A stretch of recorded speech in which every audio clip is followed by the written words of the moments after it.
He smirked and cursed at the family of the man he gunned down, his laughter echoing like a slap in the face of justice. Courtrooms are where remorse meets the gavel. But what happens when a teen killer's arrogance ignites a brawl that leaves deputies scrambling and families screaming? Today, we uncover the raw, infuriating tale of Chanel Jackson, a 19-year-old whose robbery turned execution-style murder sparked a courtroom meltdown that shocked Milwaukee. This documentary dive isn't just about a killing.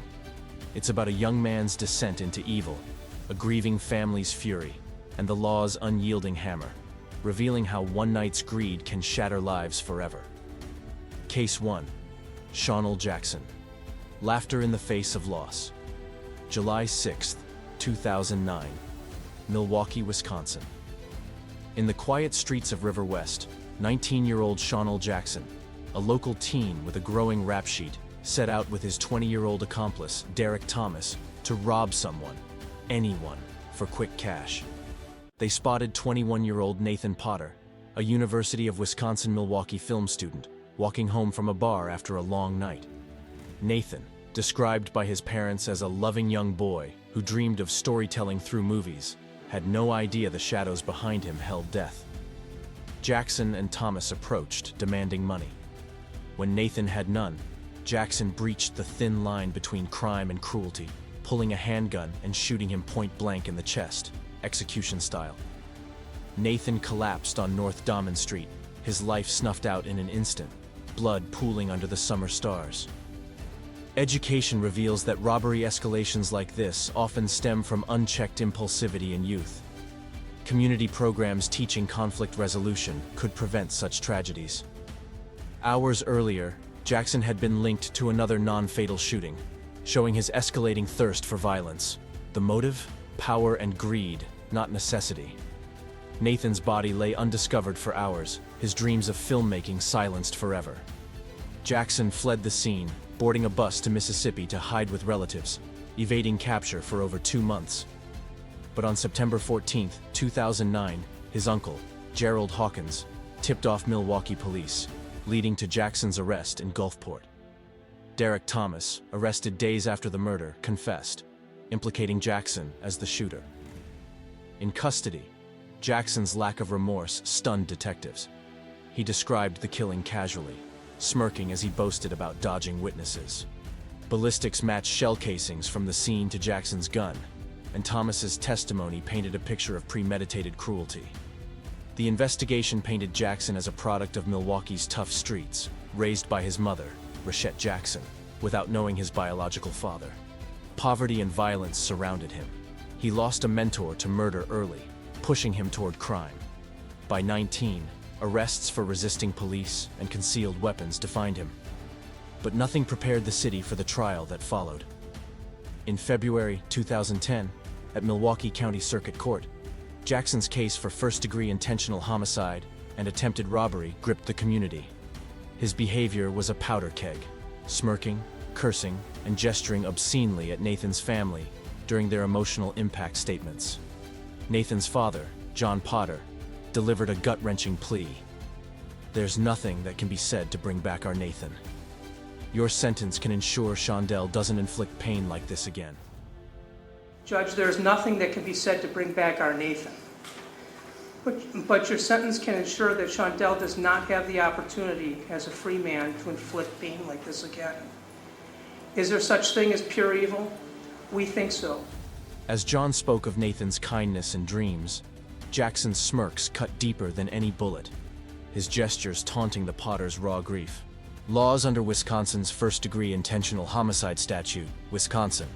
Stat Section 940.01, mandated life without parole for premeditated murder with attempted robbery, Wisconsin.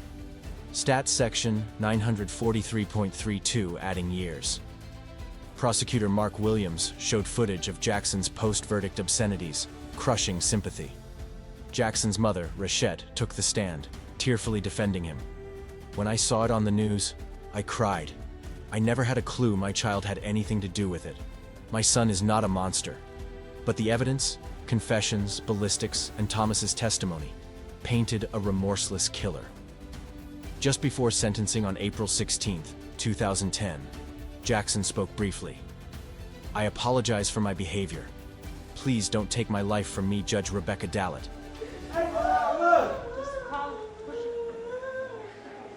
We here for you. I love y'all. I love you too, baby. It's okay.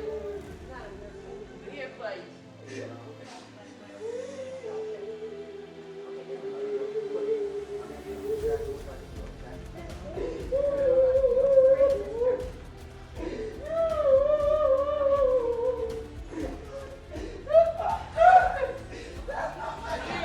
Don't worry. Calm down. Calm down.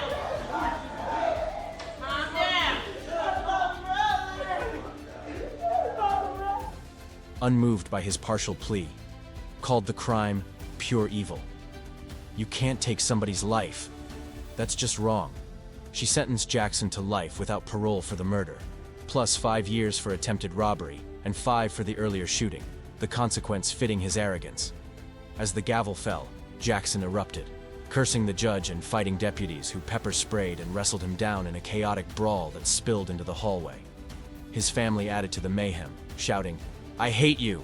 at the Potters, who shielded their 13-year-old daughter from the threats. Outside, Rachette defended her son to reporters, downplaying Nathan's loss and fueling outrage. Gerald Hawkins, Jackson's uncle, stood firm in a rare interview, despite family backlash. He's going to have enough time to think now. You just can't take nobody to life. Hawkins's tip-off, driven by moral conviction, saved the community from a killer on the loose. The case sparked debates on race and sentencing. Some argued Jackson's youth warranted mercy. Others saw his remorseless taunts as proof of danger. As of 2025, no successful appeals exist. Jackson remains at Dodge Correctional Institution.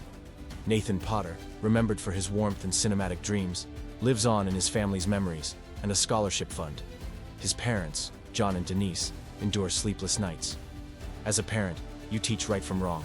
I didn't see any of that in him. The Potter's daughter, scarred by the courtroom threats, asked, "How can I sleep now? Why are these people like this?" Jackson's laughter at their grief turned a trial into a symbol of unrepentant evil. Shawnell Jackson's chilling laughter and courtroom chaos, mocking Nathan Potter's grieving family, exposed a teen's cold heart, now locked away for life. His execution-style murder robbed a young film student of his dreams, leaving parents and a sister haunted by loss and threats.